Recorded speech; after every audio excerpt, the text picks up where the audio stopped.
Bismillahirrahmanirrahim. Alhamdulillahirabbil alamin. Nahmaduhu wa nasta'inuhu wa nastaghfiruh. Wa na'udzu billahi min syururi anfusina wa min sayyiati a'malina. May yahdihillahu fala mudhillalah wa may yudlilhu fala hadiyalah. Asyhadu an la ilaha illallah wahdahu la syarikalah wa asyhadu anna Muhammadan abduhu wa rasuluh.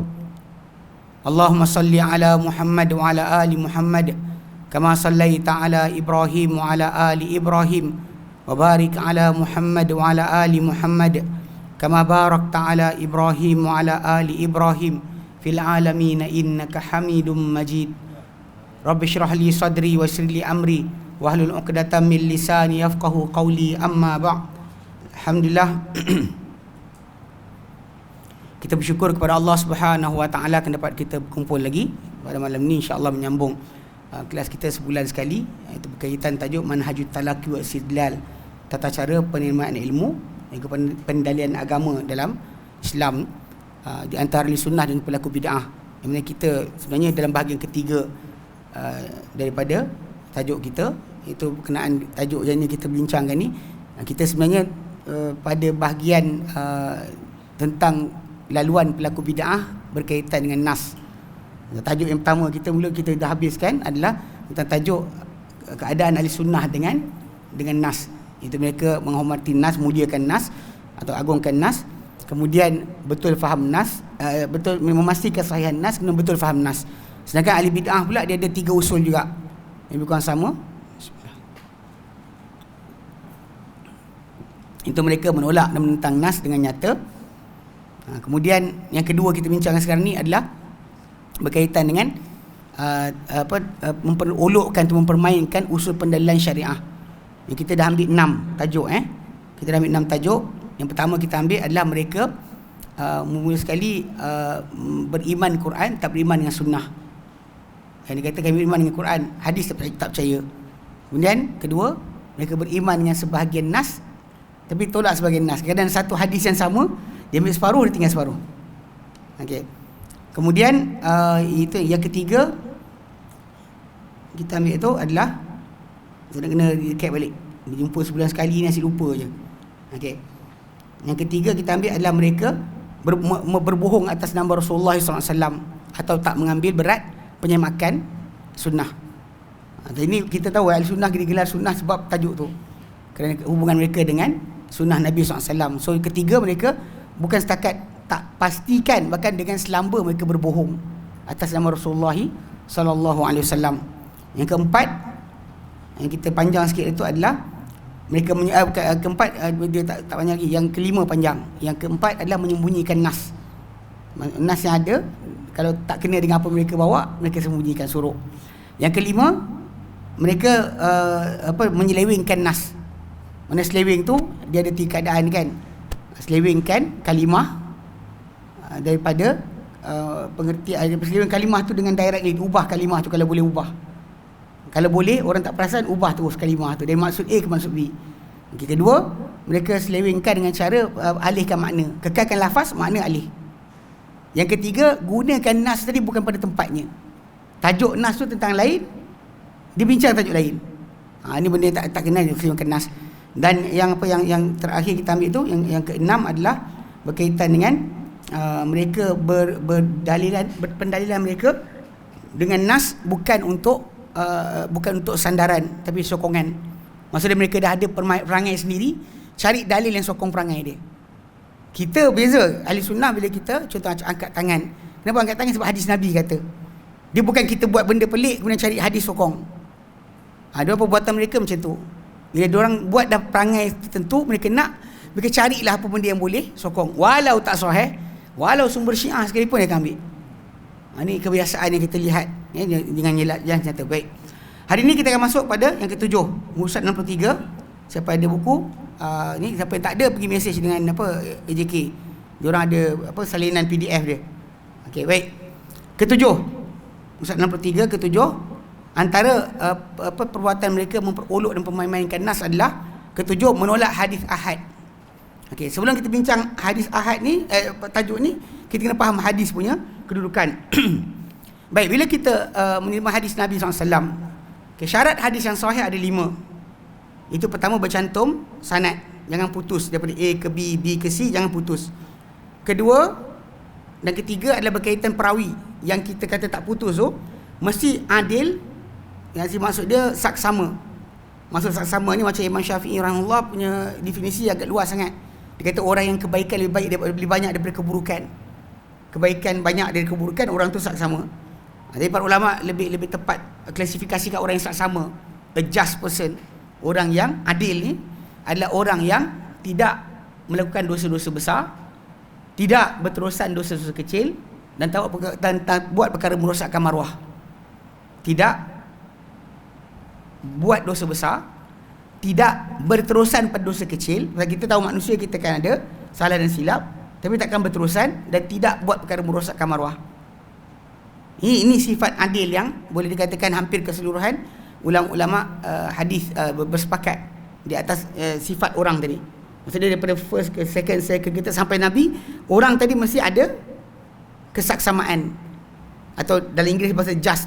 Kalau bahasa Arab panggil adil kan. Kita kata adil tu apa? Ada macam saya definisikan tadi. Tidak buat dosa besar, tidak berterusan dosa kecil, tidak buat perkara merosakkan maruah. Dan dalam masa sama, perawi tadi mesti dhabit. Mana kuat hafalan. Kalau kita maklum pada 3 perkara dia akan sebut balik. Kalau kita sebut 5 juga dia sebut. Kalau kita bagi 5 tinggal 1 masalah. Saya rasa pernah, kita semua ni pernah kot ikut camping punya permainan. Orang pertama dia bagi tahu 20 barang. Suruh dia pertama ni bagi tahu yang kedua 20, tinggal 19. Yang kedua bagi tahu 3, tinggal 17 je. Hilang 2. Yang ini bagi ini dah tinggal 10. Sampai ujung sana dah tinggal 1 je. Okay, benda ni realiti dia pada orang biasa macam tu. Sebab tu saya ingat Dr. Kamilin Jamilin dia pernah letakkan satu buku. Dia kata ahli hadis ni adalah makhluk asing. Ahli hadis adalah makhluk asing. Sebab diorang punya ingatan tu sangat-sangat ajaib. Dan memang kita sebenarnya pada zaman kita ada manusia macam tu. Seorang budak nama Jihad yang ada dalam orang viral kan, dia kena test hafalan hadis. Dia hafal bukan Kutubut Tis'ah aja, 23 buah kitab dia hafal. So bila tok guru tu test, dia boleh bagi tahu hadis tu riwayat siapa, dalam kitab mana. Yang ni hadis sekian siapa? Dia buta budak ni. Ini nak fahamkan bahawa manusia yang macam ni wujud. Kita ni kadang-kadang ada orang ada kebolehan macam tu, tapi tak pakai untuk benda baik. Dia pakai untuk main truk. Serius ni saya bukan ni, kat US banyak tajuk ni. Orang kena ban masuk kasino. Sebab apa? Dia pergi bilang truk. Orang ni apa-apa dia beritahu apa benda ada kat sini. Sebab truk tu kan dia punya nombor tu kan ada 4 jenis kan. Itu je. So kalau aku tak ada, dia mesti ada. Kalau tak ada kat dia, ada kat orang ni. Dia jadi main baca macam tu. Ingatan dia kuat.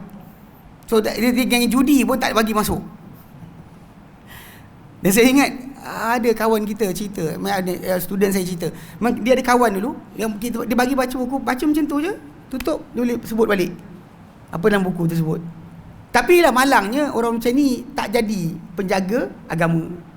Dia jaga saham, jaga duit, jaga sekian. Sayanglah. Sebab zaman dulu sebenarnya orang-orang macam tu lah yang dikira sebagai penjaga agama. Imam Syafi'i rahimahullah contohnya kan, dia baca sekali terus ingat. Baca sekali je. Satu hari dia baca 3 kali baru ingat. Dia kata rosak dah hafalan dia. Sampai dia ngadu kat guru dia kan syair yang masyhur, syakautu ila waqi'an su'il hifzi. Aku mengadu pada Waqi' bin Jarrah bin Malih tentang buruknya hafalanku. Fa arsyadani ila tarkil ma'asi. Lalu dia pandu aku kepada tinggalkan maksiat. Fa innal ilma nurun, kerana ilmu itu adalah cahaya. Wa nurullah la yuhda lil 'asi. Cahaya Allah takkan diberi pada orang buat maksiat. Dikatakan bahawa dia ternampak betis perempuan je, terus hilang. Jadi lambat hafal 3. Kita ni tak tahu apa jahanam macam ni otak kita. Bukan 3 kan, 100 tu tak ni. Teknik hafalan zaman sekarang alhamdulillah saya tengok dia orang buat. Bila menghafal tu dia suruh ulang 20 kali, 50 kali, 70 kali. Sampai kita lancar. Dia ada kaedah, memang dia ajar pada budak tu macam tu. Zaman saya belajar hafalan dulu, tak ada pandai-pandai kau lah buat apa. Mengulanglah sendiri, ulang, enjutlah kita ulang. Apa benda nak hafal. Tapi lain So jadi sudut asal dhabit ni, syarat ahli hadis ni, yang ketiga ni, yang kita kata berarti bercantum sanad. A dengan B mesti berhubung dengan C dengan, jangan putus orang pun. Tapi yang bercantum tadi mesti pertama dia saksama, kedua dia mesti kuat hafalan. Ini syaratnya. Kemudian keempat, kalau ada tiga ni cukup, janganlah hadis tadi ada syuzuz. Syuzuz ni kejanggalan. Maksud janggal tadi bersalahan orang yang kurang kuat, orang yang kuat dengan orang lebih kuat banding dia. Mana ikutkan A dengan B ni dua-dua penghafal hadis, tapi B lagi kuat daripada A. Tapi B canggah A. Syarat tadi cukup dah. Tapi ada benda yang saya canggah dia. Maka hadis tu dah syadz. Ataupun seorang cakap lain punya, seorang ni cerita lain, lain cerita lain. 20 orang semua cerita putih, dia seorang kata hitam. Panggil syadz. Walaupun 3 ni dah cukup Ni kadang dalam hadis-hadis yang dalam Sahih Muslim ada. Kalau tuan-tuan ingat hadis tentang 7 orang yang dipayung pada hari kiamat, pada hari payungan Allah Ta'ala. Orang yang ke-6, rajulun tasaddaqa bi sadaqatin fa akhfaha, seorang lelaki yang sedekah satu sedekah. Nombor 6 yang dia sedekah satu sedekah, fa akhfaha, dia sembunyikan, hatta, sehingga kan la ta'lamu, tak mengetahui. Okey, riwayat semua orang la ta'lamu shimaluhu ma tunfiku yaminuhu. Lafaz Sahih Muslim la ta'lamu yaminuhu ma tunfiku shimaluhu. Maka para ulama kata lafaz Muslim ni syadz. Lafaz ni, hadis tu kalau ikut keseluruhan konteks, tajuk dia betul, tak salah. Tapi lafaz yang ni masalah. Sebab lafaz tu tak boleh kita gunakan contohnya macam Ustaz hari ni sedekah pakai tangan kiri. Sebab apa? Hadis Sahih Muslim tu kata sedekah tangan kiri, kanan tak tahu. So dia tak bagi sedekah tangan kiri. Pasal sedekah semua hadis yang datang sebut tak tahu kiri apa kanan sedekah. Satu tu yang datang tak tahu kanan apa kiri sedekah. Tak tahu kanan apa kiri sedekah. Terbaliklah. Ini contoh syadz Hadis tu daripada syarat tadi cukup ni. Ni semua cukup, tapi masalah ni. Sebab tu kadang-kadang bila kita dengar satu hadis tu datang, dikatakan sahih isnad, sanad dia sahih, matan belum tentu. Sebab matan dia mungkin bercanggahan dengan yang lebih ramai dan lebih kuat banding dia. Berarti jangan bila hadis ni sahih sanad, kejap. Tak belajar mustalah hadis, dia akan jadi masalah tu. Okey, kemudian ada mu'illah, tiada kecacatan tersembunyi. Kecacatan tersembunyi ini sebenarnya para ulama hadis dia tahu. Yang terutama contoh macam macam contoh guru Imam Syafi'i, guru Imam Bukhari, Ali bin Madini, dia sebut tentang orang ni tak dengar dia orang ni, yang ini tak dengar dia orang ini. Macam Asy-Sya'bi tak pernah dengar daripada Ibn Mas'ud radhiyallahu anhu. Benda ni ahli hadis dia tahu. Dia dipercayai. Ibn Mas'ud dipercayai, tapi nama dia orang ni macam dekat-dekat, tahun tu macam hampir, tapi tak pernah jumpa. Hasan Al-Basri tak pernah dengar daripada Ali. Yang tarekat biasa buat sanad dia. Rasulullah SAW, Ali, Hasan Al-Basri. Masalahnya Hasan Al-Basri tak pernah jumpa Ali bin Abi Talib, tak pernah riwayat apa pun daripada Ali. Walaupun dia dia membesar di Madinah, dia kira anak kepada hamba Ummu Salamah. Mak bapak dia hamba milik Ummu Salamah. Dia duduk di ni. Dan bila dia pindah ke Basrah, Ali dah tak ada. Ali dah tak ada. Ni Hasan Al-Basri. Kalau orang tak belajar tak tahu. Kecacatan tersembunyi ada setengah para ulama dia punya riwayat daripada dia dipercayai, B dipercayai. Tapi kalau dia riwayatkan tak jadi. Sebab pernah dia jumpa B ambil hadis, on the way balik kertas semua terbang. Ribut datang, tak ada satu pun hadis dapat dicek balik. So balik-balik kalau saya cerita daripada dia semua dhaif. Benda macam ni rahsia yang ulama hadis saja tahu. Orang ni pernah pindah ke, tinggal kat mana ke, jumpa ke tidak ke, semua ni adalah asas. Okey. 5 syarat ni tidak ada persoalkan jumlah. Berapa ramai yang dengar dari Nabi? Berapa ramai yang dengar daripada sahabat Nabi, berapa ramai yang dengar daripada sahabat, daripada tabi'in, berapa ramai yang dengar daripada seterusnya, tidak dibincangkan. Yang syarat ni kalau satu pun dah cukup. Seorang dari seorang pun dah cukup sebenarnya untuk jadi hujah untuk kita pakai. Bila syarat 5 tadi ada. Bukan tunggu kena ramai. Sebab masalah jumlah ramai tadi itu satu tajuk yang lain. Tajuk tu adalah berkaitan dengan masalah nama bagi riwayat tadi, sama ada dia mutawatir atau ahad. Yang kita sekarang bincang ni ahad lah. Mutawatir ni sebenarnya bila ramai, dari ramai dipanggil mutawatir. Yang mana cuma jumlah berapa ramai tadi. Ada kata memadai dengan kemustahilan untuk berpakat menipu kita. Contoh sini, kalau kita dengar cerita, kawan kita ni daripada Selangor, cerita satu kisah dia dengan kisah kawan kita daripada Perlis, serupa. Yang ini datang pun semua cerita semua serupa, tak ada beza. Dan kita kata mustahil diorang berpakat untuk tipu kita. Macam pelik, takkanlah diorang berpakat. Kau nanti kau jumpa Adli Kelentong faham tak, jumlah numbers, cuma nombor tu tak tahu. Ada letak 10 ke atas, ada letak 7 ke atas. So basically bila ramai jumlah tadi dan tak ada kebarangkalian untuk mereka berpakat berbohong, maka dipanggil sebagai mutawatir. Dia ada hadis, contoh macam hadis mutawatir ni, macam hadis man kadzaba alayya muta'ammidan falyatabawa maq'adahu minan nar. Barang siapa yang bohong atas namaku dengan sengaja, bersiap sedia tempat di neraka. Hadis mutawatir. Atau hadis Nabi, nadarallahu mur'an, SWT bahagiakan seorang yang sami'a minna syai'a, dengar di kami satu perkara, fawa'aha, lalu dia hafal atau dengar betul-betul, fahafidhah, dia hafal dan dia sampaikan balik macam dia dengar. Hadis ni juga mutawatir. Hadis 16 orang sahabat. Ada kisah 70 orang sahabat, ada kisah mana jumlah yang ramai tadi, kemudian tabi'in ramai, maka dipanggil mutawatir. Seperti periwayatan Al-Quran. Macam Al-Quran diriwayatkan dengan ramai. Itu base dia. Tapi dia tajuk ni yang ramai tadi, dia akan jadi contoh kalau ada pertentangan di antara yang mutawatir dengan yang singular, yang sikit, dia boleh jadi masalah pentarjihan. Kalau bertembung, kita akan menangkan inilah yang ramai berbanding yang sikit. Itu basic dia. Kalau tak ada pertembungan dan cerita tadi tak ada overlap, maka apa di cerita mutawatir tu cerita mutawatir, apa cerita ahad lah. Sebab kita beramal dengan hadis ahad. Hadis ahad ni adalah bila jumlah perawi dia tak sampai mutawatir, cuma diorang ada khilaf. Banyak mana juga. Dia kata kalau seorang panggil gharib. Mana jalan periwayatan dia satu je. Contoh hadis yang kita memang pakai beramal, tapi yang periwayatan dia satu je. Iaitu hadis innamal a'mal binniyat. Yang ceritakan hadis ni hanyalah Umar, dan tabi'in yang dengar Umar pun seorang. Dan tabi'in dengar Umar pun daripada tabi'in yang dengar pun seorang. Seorang dari seorang. Tapi kita jadikan ia asas bagi amalan kita. Sah batalnya amal kita bergantung hadis ni. Jadi kita solat, niat ke solat dia? Tak niat, senaman je. Ataupun kita kata kenapa? Nak stretching pinggang. Kenapa awak rukuk?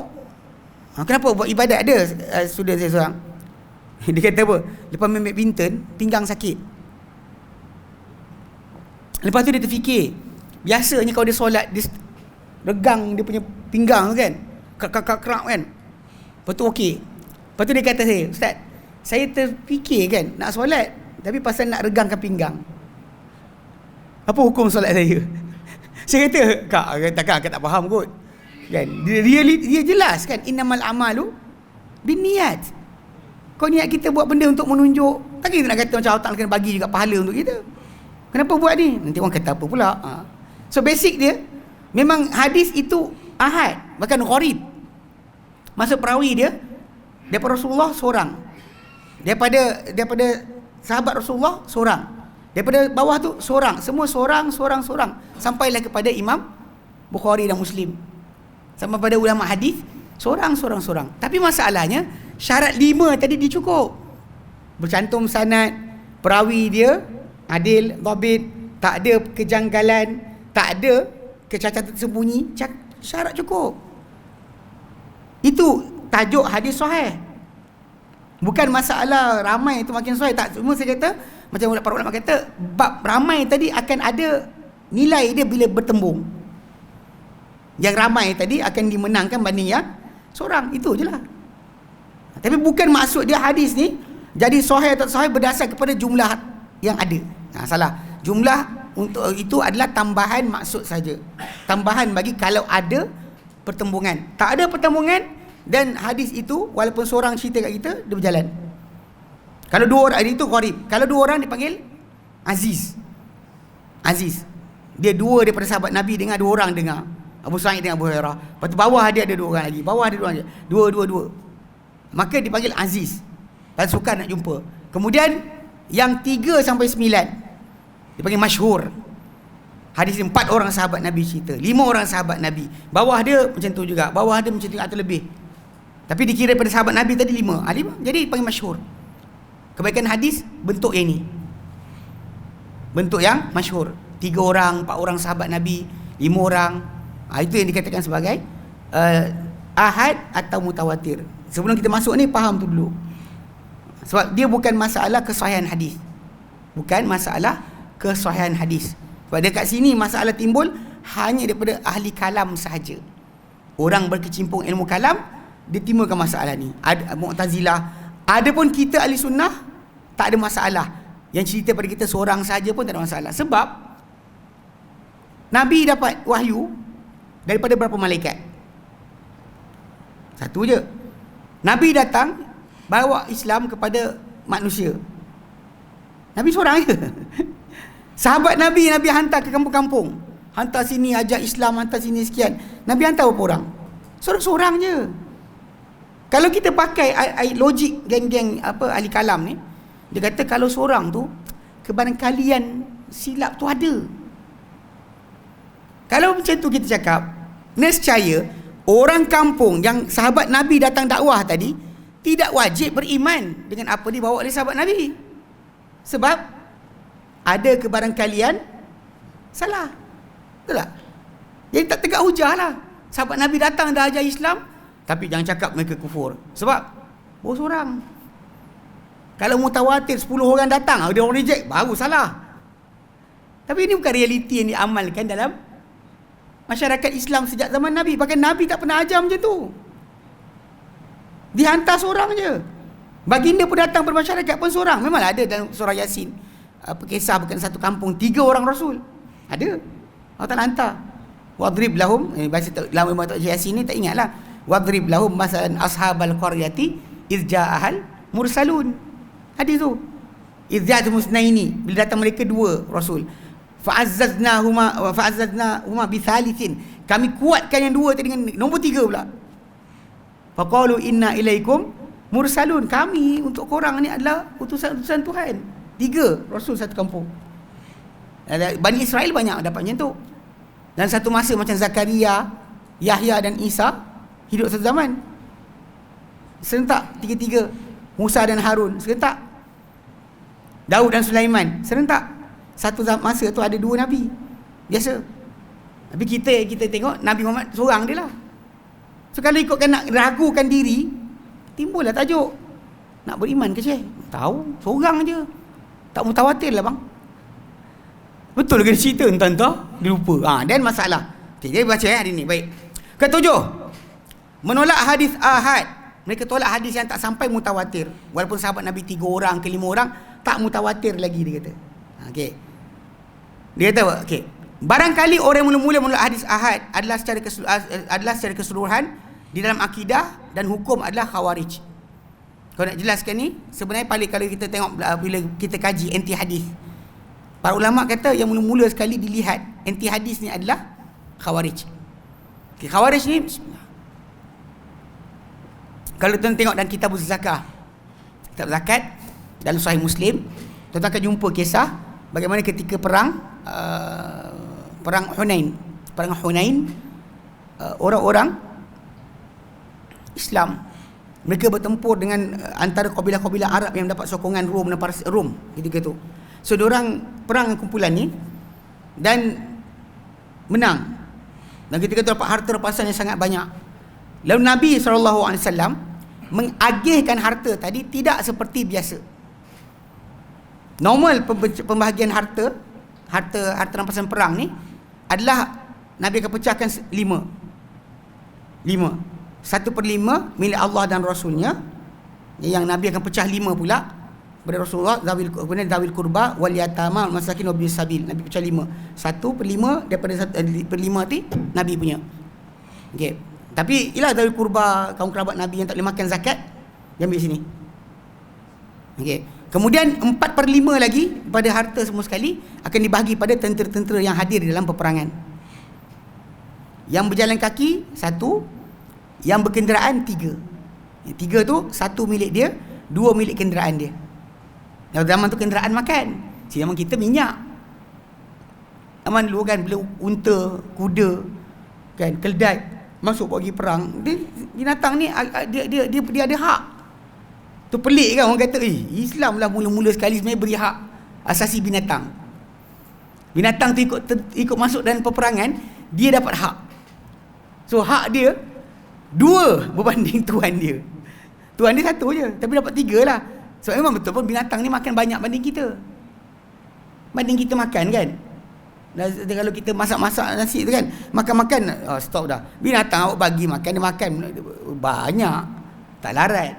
Kadang-kadang ada orang kata apa, nak tengok orang tu kaya, kita tak ada bela kuda. Kos bela kuda tu lagi mahal daripada hidup dia. Nak ceritakan kan. Jadi 3. So dalam biasa peperangan macam ni, dia berdasar pada ayat 41 surah Al-Anfal.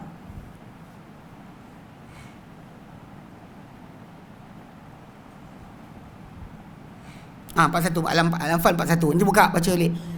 Baca semua kan nanti tak sempat. Dia kelas jadi lama. Betul tak habis-habis belajar. Betul ustaz kata, orang kata kenapa ustaz lama nak mengajar.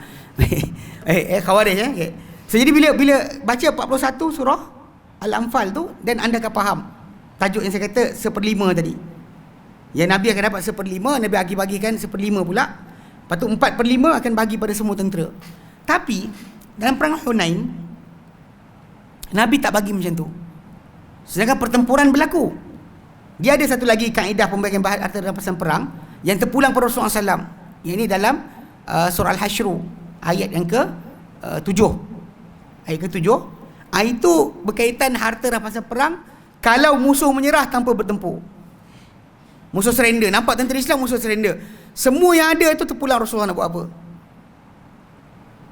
Dan memang ketika kisah tersebut berlaku, Nabi SAW bila perolehi harta rampasan perang daripada Bani Nadir, musuh surrender.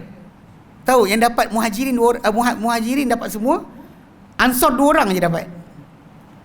Pasal benda terpulang kepada Rasulullah sallallahu alaihi wasallam. Lepas tu ayat ke-8, ayat yang ke-7 tu, ayat ke-7, Allah kata apa? Wa ma atakumur rasulu fakhudhuh wa ma nahakum anhu fantahu. Apa benda Rasul bagi kepada kamu, ambil. Apa Rasul tak bagi, maka berhenti. Itu Allah Taala bagi hukum tentang harta rampasan perang diperolehi tanpa tempuran. Dalam perang Hunain tadi, jadi kena faham bagi orang yang belajar ataupun dengar cerita pertempuran berlaku, maka harta akan bagi 5. Tak terpulang pada Rasulullah SAW sepenuhnya. 1/5 Rasulullah SAW akan ambil, 4/5 akan pulang pada tentera. Sekali waktu perang Hunain, pertempuran berlaku, tiba-tiba Rasulullah SAW tidak bahagi macam biasa. Tak bagi macam biasa. So kumpulan yang tak puas hati ni, ada seorang lelaki yang Nabi kata apa Zulkhuwaisirah, digelar dia nama tak sebut. Zulkhuwaisirah, dia mempunyai pipi ni high cheekbone. Pipi dia tinggi. Macam tu nampak. So dia bangun-bangun, dia kata, ya Muhammad adil. Hey Muhammad, berlaku adil lah. Bukan satu riwayat dia kata ini yang Muhammad buat tak diinginkan dengan wajah Allah. Sebab Nabi pengagihan ketika tu, Nabi bagi pada mu'allaf banyak. Ketua-ketua kabilah yang baru masuk Islam, ini 100 ekor, yang ini 100 ekor, yang ini 100 ekor. Yang Ansar tadi tengok pedang dia masih menitik darah musuh. Tiba-tiba Nabi bagi dekat mu'allaf yang lari tadi. Mu'allaf ni lari ketika tentera musuh datang tu, bertempiaran lari. Lepas tu Nabi siap panggil, wahai orang-orang pokok Samurah. Nabi seru, diorang patah balik. Nabi panggil, wahai orang Ansar, diorang patah balik. Duduk dengan Rasulullah SAW, bertempur sampai menang. Tapi bila bahagikan harta, Nabi bagi pada mu'allaf yang lari tadi. Dan start lah. Start. Okay. Para sahabat yang senior diam. Sebab diorang pegang, bila Nabi buat apa-apa, itu adalah arahan Allah. Nak tanya kemudian, kadang-kadang diorang nak solat kan, Nabi solat kan tak serupa macam solat biasa. Ada Nabi solat, Nabi buat macam tu. Bila Nabi kan tengah-tengah solat, Nabi kata a'udzubillahi mink, a'udzubillahi mink 3 kali. Aku berlindung dengan Allah daripada engkau. Aku berlindung dengan Allah daripada engkau. Sahabat dengar. Betul, al'anuka bila antillah. Aku laknat kau, laknat Allah. Tengah-tengah solat. Para sahabat, apa hal ni? Biasa solat mana ada solat macam ni. Lepas tu Nabi siap ulur tangan pula. Macam tu, Nabi lepaskan. Okay. Diorang tak ada mufarakah. Kita mufarakah lah. Yelah, ada benda-benda patut timbang kita mufarakah. Tapi kita diajar dekat Malaysia ni, asal ada pelik je mufarakah. Asal imam sekian je mufarakah. Dah lah awak tak tegur imam tadi, tak kata subhanallah ke apa, duk diam je tau. Lepas tu awak pergi mufarakah, asing diri daripada imam. Jaga-jaga sikit boleh tak? Para sahabat Nabi, dia tunggu. Lepas solat dia tanya, dia kata, ya Rasulullah, kau solat tadi tak macam solat biasa? Rasulullah pun katalah, musuh Allah, Iblis datang kepada aku tadi dengan api, nak kena kepada wajah aku. Aku pun kata, a'udzubillahi mink, aku dengan Allah daripada engkau 3 kali. Dia tak lari. Dia tak lari. Nabi tak baca ayat kursi pula. Tapi ustaz kita baca kursi. Nabi baca a'udzubillahi mink. Lepas tu Nabi sebut 3 kali pula. Al'anuka bila'natillahi tamah. Aku pun sebut juga. Lepas tu dia tak lari, aku laknat engkau dengan laknat Allah yang sempurna. Pun tak lari juga, Nabi kata. Akhirnya aku cekik tengok dia. Dia tangkap iblis dekat tengok. Dia fikir dah. Lepas tu Nabi kata, kalau bukankan doa saudara kita Sulaiman. Doa Sulaiman alaih. Doa Sulaiman doa dalam surah Sad ayat 35.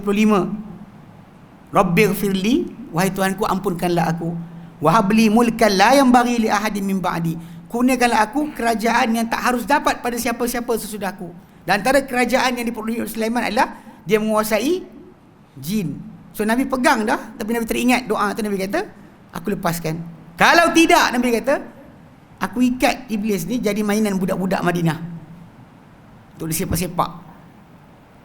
Ini Nabi lepaskan. Tapi faham tak? Tapi para sahabat dalam kisah tadi, diorang tunggu lepas solat baru tanya. Dia tanya. Dia kes tadi bila Nabi bagikan harta tadi, diorang tak lawan depan-depan. Tapi seorang lelaki tu bangun. Dia kata, ini tak diinginkan dengan wajah Allah. Dia cakap macam tu kat Nabi. Dia kata, wahai Muhammad, berlaku adil lah. Nabi kata, siapa yang berlaku adil kalau bukan aku? Nabi kata. Sebab tu benda ni pasal masalah dia, apa yang diorang tolak? Diorang tolak hadis. Sebab sabda Nabi tu belum lagi cukup sebagai dalil. Faham tak? Dia boleh, Nabi kan penjelas Al-Quran. Ni ada kawan kita tanya tu, dia kata, ada kawan-kawan dia kata, kalau kita kata Quran ni perlu pada sunnah, dia macam Quran tak cukup lah pula. Saya kata masalahnya dalam Quran sendiri Allah Ta'ala firmankan dalam ayat surah An-Nahl 44. Allah Ta'ala nyatakan, wa anzalna ilaika dzikra, dan kami turun kepada Muhammad Quran. Adz-dzikr ni litubayyina lin-nasi ma nuzila ilaihim, untuk kau jelaskan, untuk engkau jelaskan, kami turunkan Quran untuk engkau jelaskan kepada manusia apa turun kepada mereka. So Quran sendiri kata yang Nabi kena jelaskan. Jadi macam mana orang tu boleh kata Nabi, kalau kita bergantungkan sunnah ni kan, kita jadi macam tolak Quran ke? Dia lupa Quran yang kata kami turun kepada engkau Muhammad Quran ni untuk kau jelaskan kepada manusia apa turun kepada mereka. Kalau faham itu kita settle. Tapi pada Khawarij tadi, yang lelaki itu permulaan dia, sebab Nabi kata akan lahir dia keturunan orang ni, Nabi tunjuk satu kaum yang membaca Al-Quran tapi tak lepas tengkorok mereka, yang keluar daripada agama macam tembusnya anak panah daripada sasaran panah, tembus tak ada tinggal apa pun, terkeluar dari agama dengan mudah. Nabi sebutlah apa dia punya tanda mereka botak kepala, Nabi sebut ciri-ciri mereka. Bahkan Nabi kata syirarul khalq, makhluk paling jahat. Atau apa, syarul bariyah, seburuk-buruk makhluk. Itu Khawarij. Cuma punca dia lelaki tadi. Dia start lawan Nabi, depan-depan kan tolak. Pasal bagi dia macam Quran kan kata macam ni, kau lawan pasal macam tu. Dia lupa sebenarnya Nabi punya kedudukan. Dia tak nampak Nabi punya kedudukan sebagai penjelas bagi apa yang dia faham daripada agama. Sebab tu para sahabat yang senior tutup mulut, tak cakap apa. Dia bercakap. Kalau kita baca, macam betul lah pula perbuatan dia. Sebab Nabi tak ikut pecahan biasa. Nabi buat agihan tadi tak ikut 1/5, 1/5, 1/5. Nabi bagi terus-terus kepada dia, kepada ikut apa baginda nak. Para sahabat sini tutup mulut sebab diorang tahu Nabi akan buat apa dengan panduan Allah Subhanahu Wa Taala. Diorang tanya lepas tu. Diorang tanya lepas tu. Ketika Nabi buat, takkan diorang lawan. Takkan orang lawan. Tapi lelaki ni lawan. Lelaki ni adalah permulaan bibit-bibit munculnya Khawarij. Kumpulan yang dipanggil memberontak ke atas para sahabat Nabi yang bunuh Osman. Dia orang lah. Dia kata Osman ni nepotism, kronism, dia bunuh. Dia kata letak jawatan, bunuh. Lepas tu bila Ali bin Abi Talib berdamai dengan Muawiyah bin Abi Sufyan, dia tak puas hati, buka kampung baru, buat jemaah baru. Ni kena jaga juga, buat jemaah baru. Kalau tak puas hati dengan jemaah, janganlah buat jemaah baru. Tanyalah kenapa, apa masalah apa? Apa yang awak tak setuju? Tang mana? Adapun untuk lari dan buat jemaah baru tu pelik. Tapi ini yang berlaku pada zaman tersebut. Hatta Khawarij ni, para sahabat pun dia orang kafirkan. Ali dibunuh oleh mereka. Bahkan pembunuh Ali, Abdurrahman ibn Muljam, pada zaman Omar dahulu, dia adalah guru Al-Quran. Umar hantar dia ke Mesir untuk mengajar Quran. Umar pesan gubernur luaskan halaman dia, besarkan rumah dia, luaskan halaman dia untuk orang ramai belajar Quran dengan dia. Tapi bila zaman Ali bin Abi Talib, dia dengan idea yang dia ada, tak nak tengok sahabat, tak nak tengok apa yang Nabi tunjukkan untuk pemahaman Quran, faham sendiri, jadi macam tu. Dia bagi Khawarij. Itu kena jaga sikit. Dia bukan datang daripada orang yang tak belajar agama. Orang belajar agama. Belajar agama. Tapi semua para sahabat semuanya hancur. Dikafirkan, dibunuh sebagainya. Ini kena faham sudut sebenar. So dekat situ dia kata, yang memula sekali Khawarij. Kumpulan yang tolak hadis ahad. Hadis yang kalau Nabi cerita daripada Quran, tu mutawatir. Kalau Nabi cerita sendiri-sendiri, tak mutawatir. Itu mungkin Nabi tersilap ke, tersekian ke, dia lupa kedudukan Nabi SAW. Okay. Kemudian mengikori mereka Mu'tazilah ikori Khawarij. Dalam cara penerimaan tadi, tolak hadis yang tak mutawatir, tak mau, nak Quran je. Dan memang Khawarij dulu dia kata Quran saja yang boleh menghukum. Hadis Nabi tak hukum. Lepas tu bila kita belajar belajar fiqh kan, kita akan jumpa kemudian Khawarij ni kalau bab potong tangan, Quran sebut tentang orang mencuri potong tangan. Tapi berapa nilai barang dipotong tangan tadi?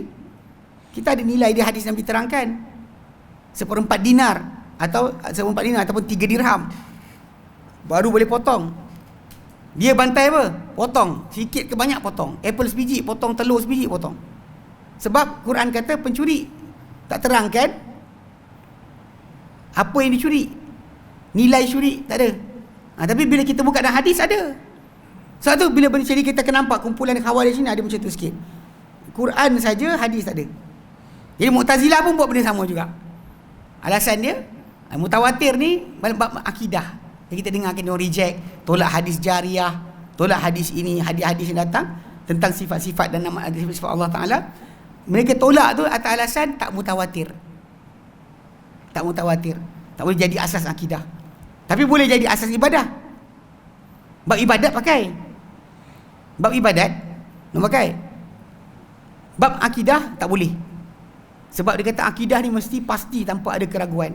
So bila hadis datang tak mutawatir, maka ada keraguan. Kita ada jawapan kita. Nabi hantar kampung-kampung tadi berapa ramai mengajar agama? Seorang je. Nabi hantar seorang. Bukan hantar 10 orang satu kampung. Nanti 10 ni ajar. Mana ada? Nabi hantar seorang je. Dekat Yaman Nabi hantar 10 orang tu tempat asing-asing. Ini kampung sekian, ni kampung sekian, ni kampung sekian. Mana ada satu kampung 2 orang? Faham tak? So kat situ yang kita kena faham bahawa dalam agama Islam ni, berita khabar tadi daripada seorang dah cukup untuk bina akidah. Diorang tak cukup. Diorang kata mesti benda tu macam Quran, dan baru jadi asas akidah. Ini permainan diorang dalam masalah tolak hadis ahad. Dia kata hadis tak mutawatir, dia kata. Okay. Dengan hujah bahawa ia adalah hadis-hadis yang dicurigai sabit, tidak memberi ilmu yang meyakinkan. Itu asas dia. Sebab ada kebarangkalian, dia kata.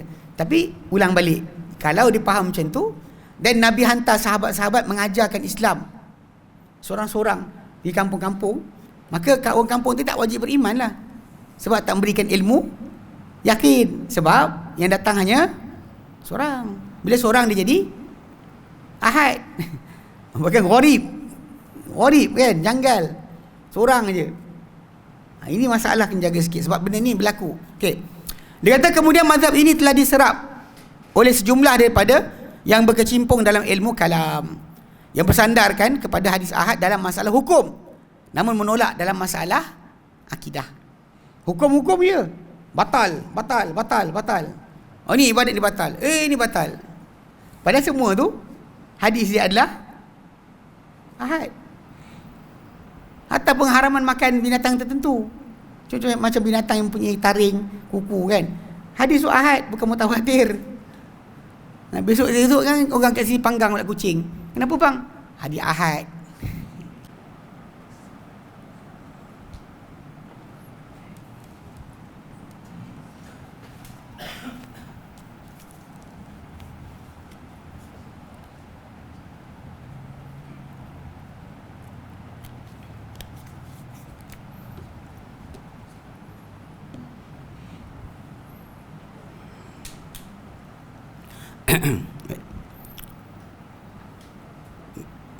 Bismillah wassalatu wassalamu ala rasulillah wa ala alihi wa sahbihi wa man walah, amma ba'. Sambung Jadi kata tadi, last sekali dia kata mazhab yang tersebar dengan kuat di sisi orang mutaakhir, sehingga menyangka siapa yang tiada padanya pengesahan di kalangan orang masa kini bahawa ia adalah mazhab para imam yang 4 dan jumhur para ulama. Tadi abang kita tanya soalan, dia kata bila istilah hadis ahad dan mutawatir ini muncul. Sebab kalau dia pembezaan tu berlaku, mesti dia kata ada tempoh dia. Kalau kita lihat benda ni pada zaman Imam Syafi'i rahimahullah tu dah start dah. Sebab bila golongan Mu'tazilah dapat menguasai pengaruh dalam kerajaan Abbasiyah ketika Khalifah Ma'mun, Mu'tasim dan Wathiq. 3 ni Khalifah Abbasiyah ni, yang Imam Ahmad dipenjarakan, disebat setiap hari kerana tak nak mengaku Quran makhluk. Kumpulan itulah antara yang awal-awal menimbulkan tajuk ni, dipersoalkan. Jadi Imam Syafi'i rahimahullah, kalau kita ikut tengok kitab risalah karangan beliau tu, antaranya untuk menolak atau menjawab balik kesesatan yang dibuat oleh kumpulan ni, kumpulan yang terpengaruh dengan Mu'tazilah dan menguasai ketika itu. Adalah nama-nama yang kita sebut, macam Amr bin Ubaid, Ahmad bin Abi Du'ad. Ni tokoh-tokoh Mu'tazilah yang terkenal, yang mereka ni memangnya fahaman dia macam ni. Dia sebenarnya dia tolak lah. Bahkan sebenarnya pasal balik pada asal, diorang kan macam kita katakan dah ada fahaman tertentu yang mereka fikirkan tentang Allah Ta'ala, sebab mereka pegang Maqulatul Ashr, asas-asas yang 10, disiplin 10 yang diletakkan oleh Aristotle untuk menentukan mana makhluk, mana bukan makhluk.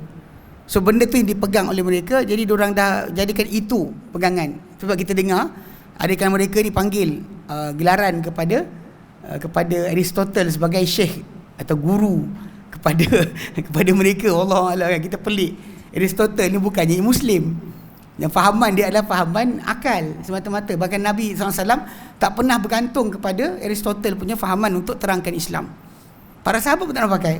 Jadi bila diorang dah mula terkesan, sebab ini punca bila Islam, orang Arab yang asal tadi, yang mereka mudah untuk pegang dengan apa Nabi sampaikan tanpa masalah, bila mereka bercampur dengan kumpulan bukan Arab yang dah ada diorang punya cara pemikiran tersendiri, ada sistem tentang negara, sistem ketuhanan, ada disiplin khas yang mereka pakai, tiba-tiba digunakan masuk Islam. Itu je basic asal dia. Tak ada pelik. Tapi itulah realiti yang berlaku. Ada orang sangkakan bahawa ini adalah fahaman atau pegangan imam empat mazhab. Tidak sama sekali. Tidak sama sekali. Bahkan kitab-kitab dan juga nukilan-nukilan daripada anak-anak murid kepada imam empat mazhab, Abu Hanifah, Nu'man, dan Malik bin Anas, Muhammad Idris Syafi'i dan Ahmad bin Hanbal, semuanya menolak akan ilmu kalam. Tak ada seorang pun kata ilmu kalam ni boleh pakai. Ini pegangan pasal tajuk yang sekarang ni kita jumpa, tolak hadis yang tak mutawatir ni, itu adalah cara yang dipegang oleh ahli kalam. Sebab diorang jumpa nas yang bertentangan dengan Aristotle punya ajaran. Jadi tapi nas ni dia kata tak mutawatir. Tak mutawatir. Kalau Quran datang sekalipun kan dia pusing. Dia akan seleweng kan. Tapi kalau datang hadis tu tak mutawatir, dia kata tak mutawatir ustaz. Hadis ni tak setaraf dengan Quran. Dia lupa sebenarnya masalah itu tak pernah timbul. Sebab kalau nak fahamkan balik hadis yang contoh Umar kata innamal a'malu binniyat tu. Umar cerita sebenarnya tabi'in seorang bawa dia, semua tabi'in seorang. Okey. Kita kena faham bahawa penceritaan hadis tadi, kenapa masalah hadis sahih tadi tak ada kaitan masalah jumlah. Sebab kadang-kala dengan para sahabat ni ada benda yang orang tanya ramai. Yang tengok zaman bila macam zaman Abu Bakar As-Siddiq radhiyallahu anhu, tak sempat Abu Bakar walaupun dia antara sahabat Nabi yang paling rapat. Tapi kita tak dengar hadis banyak. Sebab apa? Sebab zaman dia pegang jawatan 2 tahun je. Dia singkat. Dan B ketika tu sibuk berperang dengan orang tak bayar zakat, Nabi palsu dan sebagainya. Jadi orang tak sempat nak ambil ilmu, kutip ilmu daripada dia. Umar bin Khattab sebaliknya adalah orang yang establish 10 tahun kerajaan dia. So zaman dia tadi memang orang datang jumpa dia tanya soalan. Okey, bila orang tanya dia soalan dan hadis tadi akan keluar. Okey, soalan bukan bermaksud Abdurrahman bin Auf tak tahu. Bukan bermaksud bahawa Osman tak tahu, Ali tak tahu. Pasal orang tanya dia.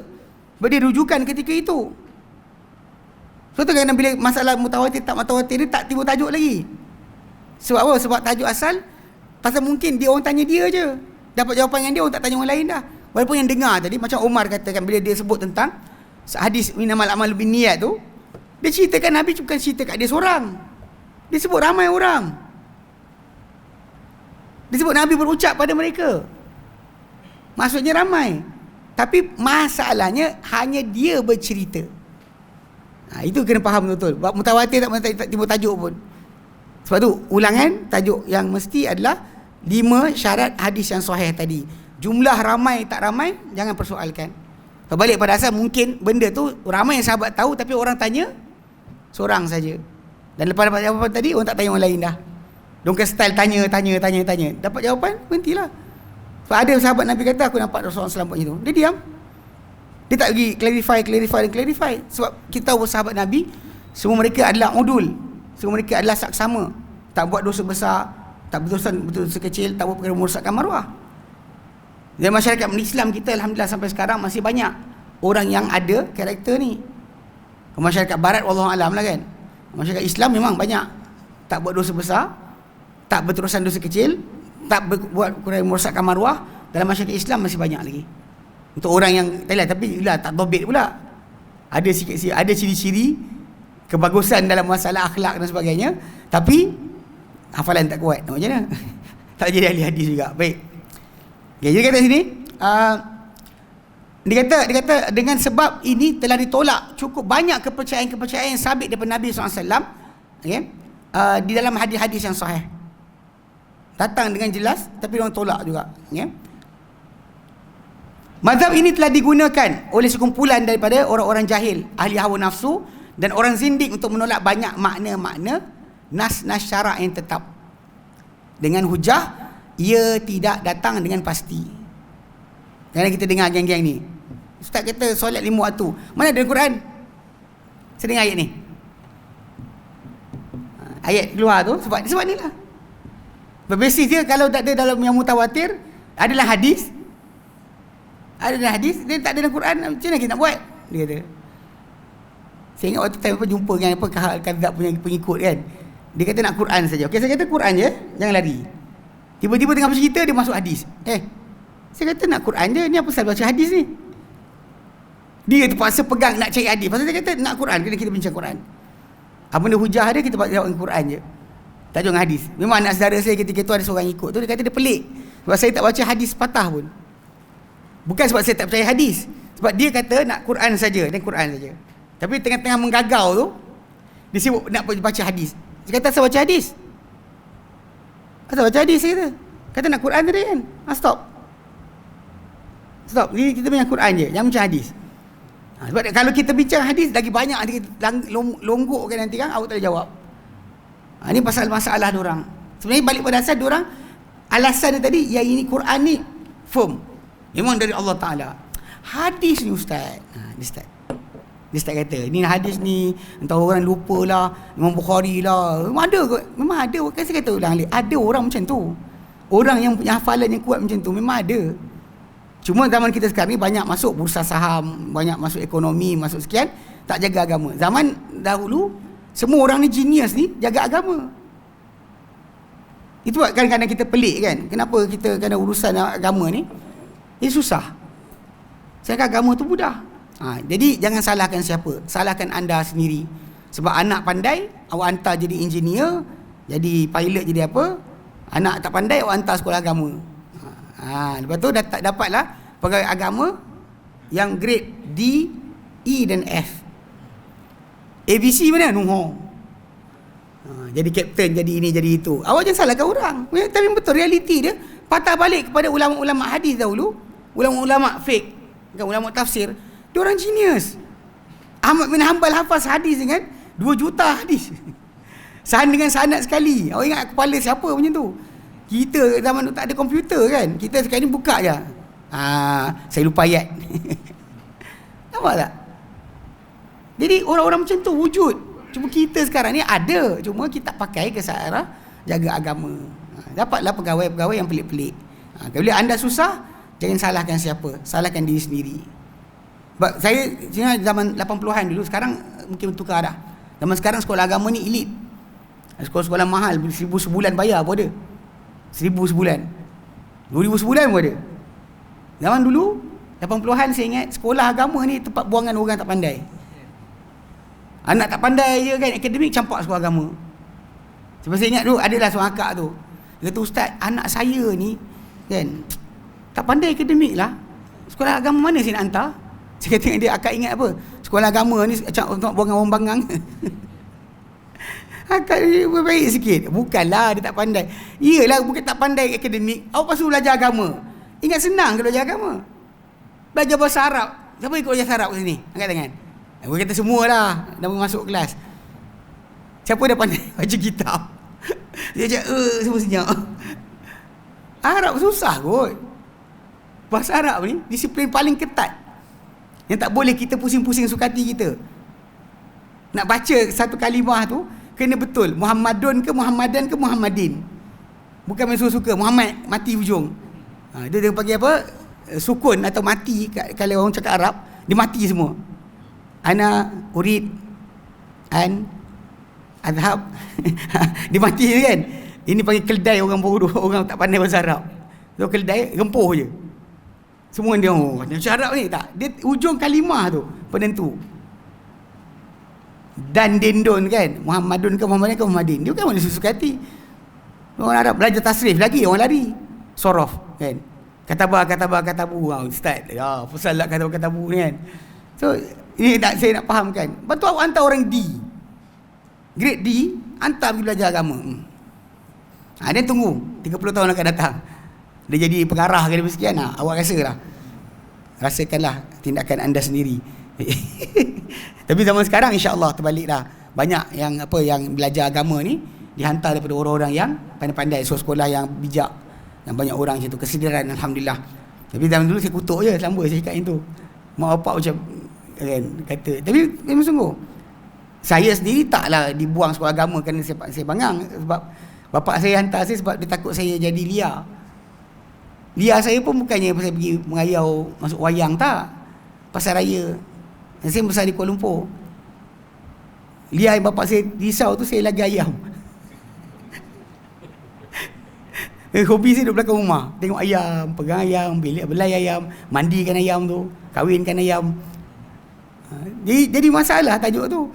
Itu yang tengok. Tapi bila time SRP saya dapat 12 aggregate SRP saya.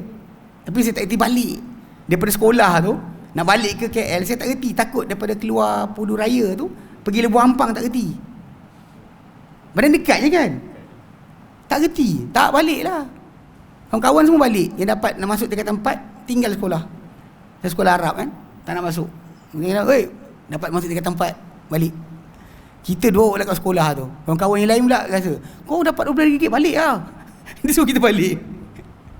Yang sini-sini abang-abang kan, kita kata tak kita balik. Jadi kehendak Allah Ta'ala, walaupun tak nak belajar, tapi Allah Ta'ala jadikan terpaksa, okey juga, Alhamdulillah kan? Tak apa dapat faedah daripada belajar tadi. Jika tidak, kalau orang tanya saya ketika tu, ni datang belajar agama ni kenapa? Bapa hantar. Saya tak tipu. Ustazah tanya ni, nak belajar agama, ini nak faham sekian, nak tahu hukum akam, nak jadi ustaz-ustazah. Datang saya, bapa hantar. Jujur. Tapi Allah Ta'ala jadikan hati saya terpaut lepas tu. Kalau tidak nak buat apa? Kan? Kita kata balik pada asal, benda ni adalah aturan Allah Ta'ala yang terbaik. Soalan kulihal, dia masalah tadi pasal agama dijaga dengan oleh orang-orang yang bijak pandai tadi. So jadi kata mazhab ini digunakan. Jadi diorang gunakan alasan dia apa? Ia tak pasti. Dia kata ustaz cakap 5 juga. Tapi tengok dalil, tak mutawatir dia kata. Maghrib 3 rakaat, tak mutawatir. Sedangkan benda tu mutawatir dengan apa? Perlakuan. Pergilah negara mana pun yang sampai padanya Islam, Maghrib 3 rakaat tak pernah diajar lebih tau. Subuh 2, mana ada pernah tukar. Pergi ke China pun sampai macam tu juga. Mongolia ke pergi mana tempat ada Islam datang, pergi situ, semuanya dengan tu. Ajaran yang sama, tak ada pun. Bahkan lafaz azan pun, kecuali Syiah lah lain sikit. Lafaz azan pun serupa. Apa lagi kita nak fahamkan, maksud dia Islam datang tu memang dibawa dengan ajaran yang serupa, tak ada beza langsung. Ini mutawatir sebenarnya, ijma'. Jadi dia kata kat sini, mazhab telah digunakan oleh kumpulan orang-orang yang jahil, hawa nafsu dan orang yang zindik untuk menolak banyak makna nasyarak yang tetap dengan hujah ia tak datang dengan pasti. Bahkan sebahagian mereka menolak hadis-hadis mutawatir yang pasti. In the end, hadis mutawatir pun dia reject. Saya main ni kan, dah asyik tolak. Sampai dia tolak tu, dia tak tahu hadis apa. Saya ingat sekali tu budak seorang ni, dia kata apa?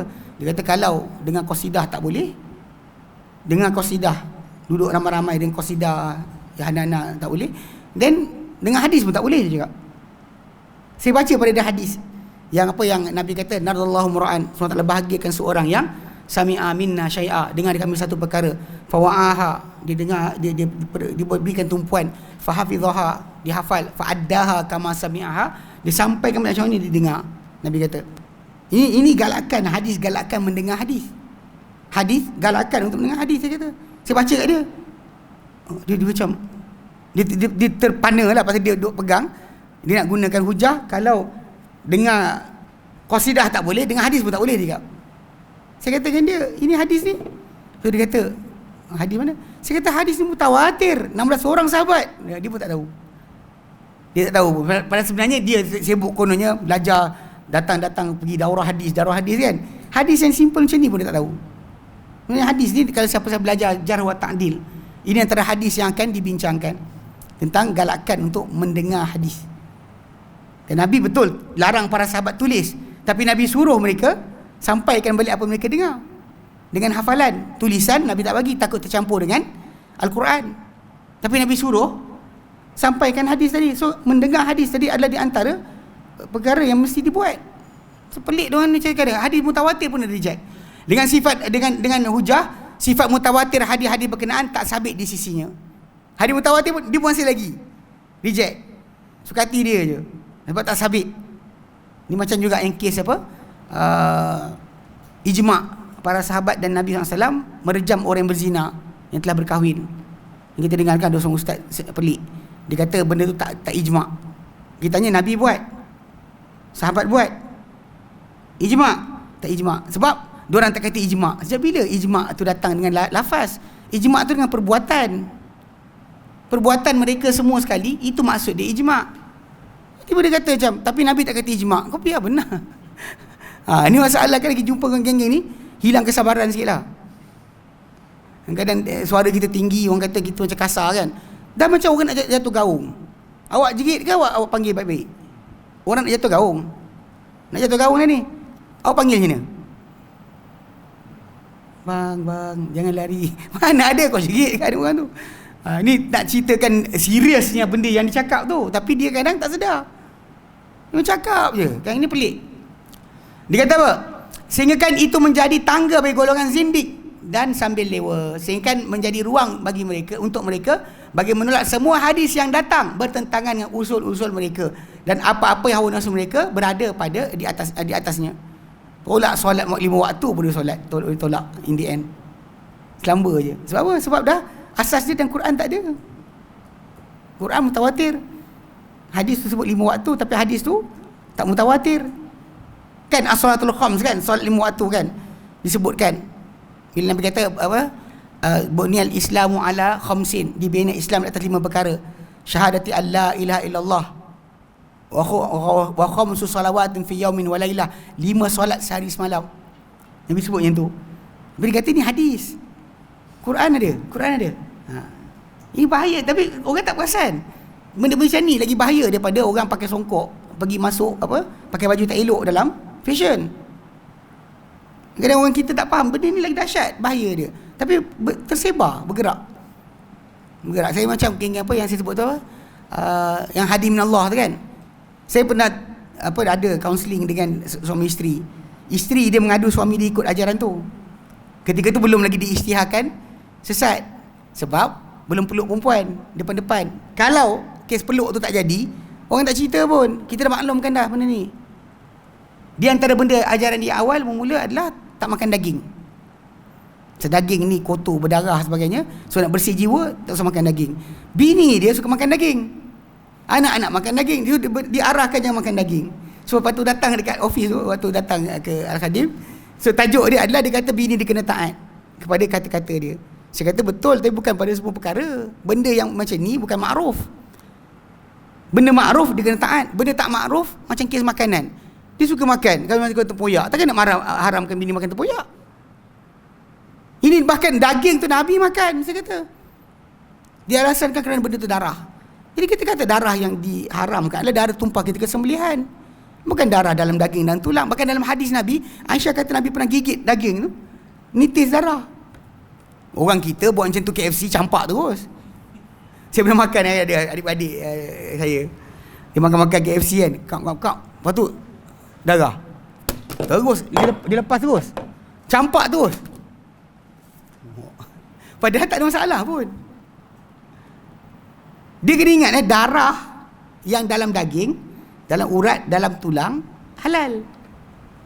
Dan faham juga satu benda, bila awak masak daging tu, itu bukan nak menghalalkan ia. Faham tak? Daging tu awak masak untuk sedap, bukan untuk halal. Binatang tu dah halal. Daging lembu yang awak beli tu, yang awak sembelih korban tu, dah halal. Awak masak untuk, bukan halal double halal. Dia datang untuk sedapkan makan. Pasal awak nak makan yang tadi hanyir, itu sebab dia. Bukan masalah masak ni apa, halal double Ustaz. Dah halalkan lagi dengan masakan. Apa benda ni? So tajuk dia, kalau awak makan daging tu mentah-mentah pun tak haram. Cuma dari kesihatan dia akan masalah, takut ada bakteria, ada mikroorganisma yang ni boleh masuk dalam badan kita, memudaratkan kita, itu je. Ada bermasalah halal tak? Masak bukan untuk halalkan, masak untuk sedap. Ada pula masak untuk halalkan kan? Dia daging kan, kita masak, dia kunyah sedap lah, boleh makan. Letak garam, letak rempah. Ada pula dia kata halal lah. Kalau tak masak tak halal. Siapa cakap? Masak bukan. Saya ingat pun satu tajuk lah, berkait dengan tajuk ni, tajuk darah pada daging ni. Tahun akhir 90-an, awal tahun 2000, kakak saya tanya. Saya duduk belajar kat Yaman, kakak saya tanya tentang satu ceramah seorang ustaz. Dia kata, daging tuan-tuan makan tu kena basuh. Dia kata basuh sambil selawat Allahumma salli ala Muhammad sampai putih, baru boleh makan. Sebab nak buang darah. Sebab darah tu najis, habis kau. Tu kadang-kadang dekat pondok-pondok kita di Malaysia ni ada fahaman, kalau pakai baju kena gulai daging punya kuah, najis, tak boleh buat sembahyang, tak boleh buat solat. Kita macam masuk perut tadi acik. Tapi kena baju tak boleh. Dia makan melantak tu, masak mulut. Kau dah najis, kau makan apa? Pelik betul kan. Kuah kari tu kena baju. Abang tak boleh masuk, tak boleh solat. Pergi tukar baju. Tu daging tu ada darah habis. Ini benda-benda yang timbul. Kena ajar macam tu lah, macam kes Hadi bin Allah tu. Yang saya dengar waktu hari yang dialog dengan suami dia. Tapi suami dia tak cakap banyak. Tapi bini dia kata dengan saya, suami dia marah. Sebab dia genggam-genggam tangan beberapa kali tu. Bila setiap kali saya jelaskan, dia macam tak puas hati. Tapi bila suruh jawab, tak nak, tak jawab. Saya jawab lah. Kalau awak ada hujah, jawab, saya kata. Sebab bini dia bawa, dia pernah kata, bini dia kata, saya tak puas hati sebab saya minta dia ajar, dia tak nak ajar saya. Dan dia kata, awak takkan faham. Lepas tu saya kata, awak dulu kenal macam mana? Belajar sama-sama dekat luar, dekat UK. Maksud dia, ni dua-dua ni classmate. Lepas tu bini awak lulus tak biasa? Lulus. Awak lulus? Lulus. Lepas tu kenapa bini awak tak faham apa benda awak akan belajar? Kalau bini awak boleh lulus exam kat sana, asal tak boleh faham apa awak cakap? Apa saya lah tu kan? Mana saya downgrade, bini awak downgrade lah. Downgrade, dia kata.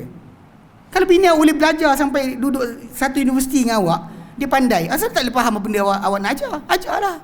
Problem dia, dalam agama Islam yang benar, tak ada rahsia.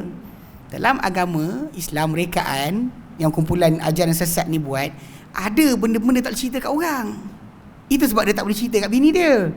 Itu kisah sebenar yang dia kenapa tak cerita. Bukan sebab bini takkan faham, tapi ayat mudah dia, awak takkan faham. Bini tu pening kepala. Rasa-rasanya pandai juga kot dia. Lulus sama-sama exam, tiba-tiba tak boleh faham, dia kata. Pelik. Okey. Sungguhnya telah menolak penustaan ini sejak awal lagi dari kalangan ahli ilmu dan imam sunnah. Mereka menjelaskan pencanggahannya dengan petunjuk syarak, akal dan juga kesepakatan ummah. Barangkali ada di antara yang awal yang bentangkan penolakan terhadap pelaku-pelaku bid'ah dalam bab ini adalah Imam Asy-Syafi'i rahimahullah. Dalam kitab beliau yang agung atau itu Ar-Risalah dan kitab Al-Um. Memang antara ada bab khas yang Imam Syafi'i terangkan berkenaan dengan kehujahan hadis ahad. Hadis yang tak mutawatir ni, dia adalah hujah. Imam Syafi'i tulis direct dalam tu. Lepas tu pelik bila orang, itu sebab kenapa kita dengar kat Malaysia pun, kumpulan yang terspesong ni, dia kata, saya berakidah Asy'ariyah, bermazhab Syafi'i. Kenapa dia tak pegang akidah Syafi'i? Sebab kalau akidah Syafi'i, dia kena buang dia punya ajaran. Ajaran yang cenderung kepada akal tadi terpaksa buang. Lepas tu awal-awal dia kata, kami akidah Asy'ariyah, mazhab fiqh Syafi'i. Kita tanya Imam Syafi'i tak ada akidah ke? Ini dia kata jangan jawab. kita bertekak adik-beradik kan. Kita tanya soalan ni, seorang tu kata jangan jawab. Ni soalan pancung ni. Memanglah pun, kalau kau tak boleh jawab, mana kau salah lah. Pelik betul. Adik-beradik pun kadang benda macam ni masalah. Kita ni adik kecil, nak ajar yang tua, payah sikit lah. Kita budak, dia orang tua. Makan garam lebih. Tapi saya ingat dulu ada seorang ustaz saya. Dia ni pelik sikit, belajar dekat Qom, Iran. Di zaman awal bila revolusi Islam Iran dulu, Khomeini naik, memang ada banyak tempat-tempat di Malaysia ni hantar anak-anak belajar dekat Iran. Ada madrasah, terkenal madrasah Al-Falah Melaka. So dia dari sekolah tersebut dihantar ke Qom, Iran belajar. Balik-balik memang fahaman dia pelik. Tapi ada perangai dia. Waktu dia bertekak dengan bapak, dia cerita balik kat kami. Kata bapak saya kata, kau cakap macam ni, aku makan garam awal daripada kau. Dia kata betul lah abah makan garam, ayah makan garam lebih awal dari saya, tapi garam ayah tak masin, garam saya masin. Kan? Tak power, garam ayah tak power. Itu kadang-kadang macam ni lah. Kita kadang mungkin dengan kakak-kakak kita cakap macam tu juga. Kan? Diorang betul pengalaman awal dari kita, tapi dia tak belajar. Kita belajar. Ala kuliah, tapi dia lah, in the end dia elok balik lah. Sampai last sekali dia kata mujur lah. Dia kata yang pegang tanah haram Mekah Madinah tu, kerajaan macam Saud ni, kerajaan Wahabi ni, kalau dapat kat Syiah habis lah. So, dia tengok sendiri apa jadi dekat Iran. Pengagungan kubur tu sangat dahsyat, dia kata. Itu contoh nak kena faham kan lah ni. Tapi sudut dia kata garam tu lah, siapa lebih pakai makan garam awal tu. Balik. Baik. Kemudian mengikuti beliau lepas daripada Imam Syafi'i, ramai di kalangan para imam lepas tu. Yang mengepali mereka adalah Imam Bukhari, di mana beliau telah mengkhususkan satu kitab yang berasingan dalam sahih beliau, yang beliau namakan Akhbar Ahad. Khabar-khabar Ahad. Sengaja diletakkan satu bab dalam kitab dia untuk menjelaskan berkenaan dengan kehujahan khabar-khabar Ahad. Bukan dalam hukum sahaja, bahkan dalam akidah. Balik pada asal, kita tak boleh menolak benda tu atas dasar tak logik. Kena pegang bukan masalah logik. Bila disebut pada kita, kita faham maksud, tak tahu cara tentang Allah Ta'ala, asma' dan sifat Ta'ala, kita faham maksud, tak tahu cara. Itu pegangan kita ahli sunnah. Bukannya kita macam tak logik, buang. Tak logik, buang. Habis benda, buang. Apa tinggal? Apa yang tinggal? Ini masalah dia, sebab kita beradab dengan apa yang Allah Ta'ala beri pada kita. Bahkan penggunaan Nabi SAW, lafaz-lafaz yang Nabi gunakan, takkan Nabi tak tahu, kita tahu. Takkan untuk guru kita lagi pandai pula daripada Nabi SAW. Memang ada dalam kitab Iljam Awam Ilmu Kalam, Imam Ghazali, dia ada timbulkan tajuk tu. Mungkin ada orang akan bertanya, kenapa Nabi guna lafaz-lafaz ini? Macam Nabi tanya kepada Jariyah tu, Ainallah. Kenapa Nabi tanya dia Ainallah? Kenapa Nabi berikan satu persoalan yang memberikan kesimpulan adanya kedudukan bagi Allah? Kenapa Nabi tanya itu? Jadi dia memang benda tu kali ikutkan sebenar, takkan Nabi tak tahu, kau tahu. Imam Ghazali memang dia menangkan balik. Dia kata ini salaf punya fahaman, betul apa yang Nabi cakap, tapi tak tahu cara. Kita tahu kalimah tapi tak tahu cara. Itu je. Words kita faham tapi tak tahu how. Sebab Allah Ta'ala tidak ada contoh untuk dibandingkan. Tak ada misal, tak ada keserupaan, tak ada setentang untuk kita buat bandingan. Yang lain ada bandingan, Allah tak ada bandingan. Sebab tu kita tak boleh nak tentukan macam mana. Kita faham kalimah tapi tak tahu cara. Okey. Beliau menyatakan dalamnya sebilangan hadis yang menunjukkan kepada wajib beramal dengan hadis-hadis ahad dalam kitab akidah dan juga dalam akidah dan juga hukum. Serta beliau menjadikannya sebelum kitab berpegang dengan kitab dan sunnah. Diletakkan khabar ahad tu sebelum kitab berpegang i'tisam di kitab dan sunnah. Dia ada bab khas Imam Bukhari letak. Kemudian silih berganti para ulama dalam memperincikan masalah ini. Dan Ibn Abdul Bar telah meringkaskan pegangan para imam ahli fiqh dan asar, ahli fiqh dan hadis dengan kata-kata beliau, semua mereka beragama dengan khabar ahad dalam kepercayaan, memusuhi dan berikan ketaatan kerana khabar ahad. Sayang orang, benci orang pun sebab khabar ahad. Sebab ini pegangan kita. Dia bukan setakat khabar ahad ni, tak apa, langgar. Kadang ayat-ayat kita dengar daripada mulut sebahagian orang, dia kata, alah ustaz ni hadis je kan. Menyirap kita dengar. Kita bagi tahu hukum, tapi ustaz ni hadis je kan, bukan Quran kan. Saya kata, ni akak maksudkan apa? Mula kita start jadi garang. Macam tak garang kita, sebab benda ni basis pegangan kita dalam masalah ni. Tak ada persoalan berkenaan hadis ini boleh kita reject. Ini bukan amalan ahli sunnah. Tolak-tolak hadis suka hati. Macam rasa tak best lah. Tak apa, hadis je. Oh jangan. Tapi inilah perangai dan tingkah laku ahli bid'ah. Dia kata hadis je ustaz, bukan Quran. Kalau Quran barulah kita bimbang, takut terkeluar agama. Sedangkan menentang Rasul itu juga adalah di antara perkara menyebabkan kita terkeluar daripada agama. Ayat 150 kan, 115 surah An-Nisa. Allah kata apa? Wa man yushaqiqir rasul. Barang siapa berada pada belah yang bukan Rasul berada. Mana Rasul ada di kanan, dia pergi lari ke kiri. Mana dia tak ikut berada belah Rasul, Rasul ada kat sini, dia berada belah yang lain. Wa man yushaqiqir rasul mim ba'di ma tabayyana lahul huda. Setelah nyata pada dia petunjuk. Wa yattabi' ghayra sabilil mu'minin, ikut jalan bukan jalan orang beriman, yakni para sahabat. Imam Syafi'i gunakan ayat 115 surah An-Nisa ni untuk kata wajib ikut ijma'. Dan dia ikut jalan selain jalan orang beriman, nuwallihi ma tawalla, paling kepada nak paling. Nak paling ke mana kami arahkan, di mana nak pergi. Wa nuslihi jahannam, kami akan masuk mereka dalam jahannam. Wa sa'at masirah, seburuk-buruk tempat kembali. Tak ada ruang untuk kita berada pada belah Rasul, tak ada. Sini Rasul berada, kita bukan pilih tempat lain. Ini sudut yang kena pastikan betul-betul. Baik. Jadi dia kata memberi ketaatan, memusuhi dan memberi ketaatan kerananya, serta menjadikan khabar ahad ni sebagai syariat dan agama dalam kepercayaannya.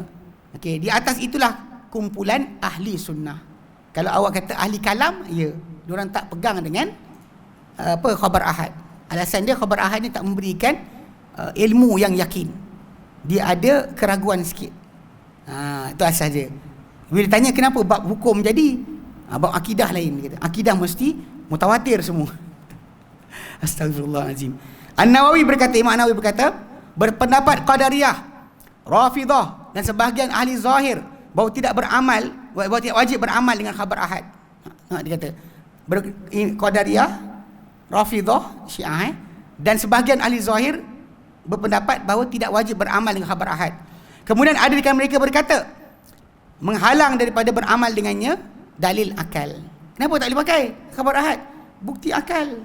Akal kita ada. Akal kata tak logik. Yang kita tak beramal.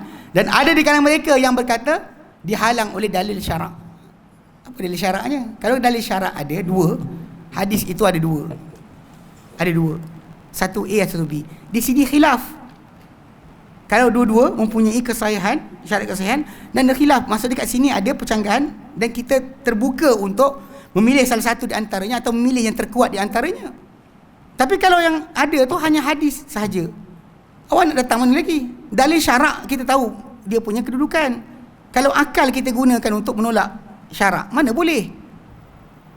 Kan sebab tu Ali bin Abi Talib kata, kalaulah syariat dengan akal, menyapu di bawah tapak kaki, sarung kaki tu, khuf tu, lebih betul daripada sapu di atas. Sedangkan kita, bila kita pakai sarung kaki, stokin ataupun stokin kulit, yang biasa Malaysia tak pakai lagi. Orang Malaysia agak payah sikit. Daripada tanah Arab, jadi negara yang pakai stokin memanjang, dia akan pakai sarung stokin, dan bila time wuduk kalau dah pakai ketika bersih, dia amalkan dengan ajaran Nabi SAW untuk sapu di atas stokin saja.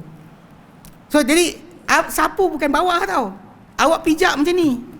Tapi bila sapu macam ni. Ambil air basahkan tangan. Tang mana logik dia? Ali kata kalau agama ikut akal, menyapu bawah khuf tu lebih patut banding menyapu di atas. Tapi kerana agama bukan ikut akal. Tapi ini yang kita panggil apa, banyak orang masih lagi tak faham. Kemudian dia kata, Imam Nawawi berkata lagi. Kemudian beliau berkata, dan yang di atasnya jumhur orang-orang Islam dari kalangan sahabat dan tabi'in serta siapa selepas mereka di kalangan ahli hadis, ahli fiqh, ahli usul, bahawa khabar seseorang yang dipercayai adalah hujah daripada hujah-hujah syarak. Kalau seorang sekalipun yang wajib untuk beramal dengannya, wajib, as long as telah sahih, wajib kita amal. Cukup syarat 5, wajib kita ambil. Kalau anda kata ada pertentangan, dan baru timbul tajuk masalah, pilihan. Adapun tak ada sebarang pertentangan, kita boleh buat. Macam hadis tentang apa, makan tangan kiri, tak ada pertentangan langsung.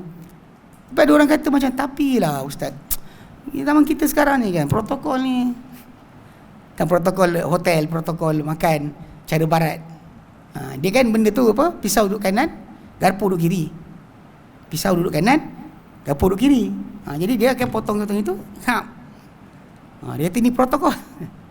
Kita baca hadis Nabi. Dia berkata lah, tapi hadis ustaz, bukannya Quran. Ibn Abil Iz Al-Hanafi berkata, khabar pemberitahuan yang orang seorang apabila telah disambut oleh ummah dengan penerimaan secara beramal dengannya dan percaya kepadanya, ia memberikan ilmu yang meyakinkan di seluruh umat, dan dia adalah satu bahagian mutawatir. Tidak pernah ada di antara di antara golongan salaf umat ini sebarang percanggahan mengenainya. Macam hadis lah, hadis innamal a'malu binniyat. Amalan kira dengan niat je. Kalau tak ada niat, tak ada amal, tak dikira. Hadis itu walaupun dia adalah hadis yang ahad, tapi dah diterima pakai oleh semua umat. Pakai menjadi asas. Memang niat tak ada amal. Habis cerita. Kami Allah Ta'ala letakkan niat tu ada di antara asas yang kita kena jaga. Baik, alhamdulillah, kita berhenti sini. Ada soalan? Tak ada, insyaAllah. Tak ada soalan, kita berhenti sini. Nanti kita sambung pula pada bulan yang akan datang. Ingat ini benda-benda macam ni sebenarnya, walaupun penceritaan ni macam satu peringkat macam zaman dulu, di dalam masyarakat kita bersepah orang macam ni, sangat bersepah. Yang dia tak faham usul agama, tak ada kaitan dengan masalah Quran saja, hadis tak pelanggar. Tak ada sebenarnya daripada agama Islam macam tu. Macam mana Quran itu wajib kita ikuti, Nabi pun kita wajib ikuti. Kau tahu orang kata ati'ullah wa ati'u ar-rasul. Bukannya taat Allah je, taat Allah Ta'ala dengan apa yang diterangkan oleh Rasul sallallahu alaihi wasallam. Baik, wallahu a'lam. Wa sallallahu ala Muhammadin wa alihi sallam. Alhamdulillahi rabbil alamin. Subhanakallahumma wa bihamdika asyhadu an la ilaha illa anta astaghfiruka wa atubu ilaik. Assalamualaikum warahmatullahi wabarakatuh.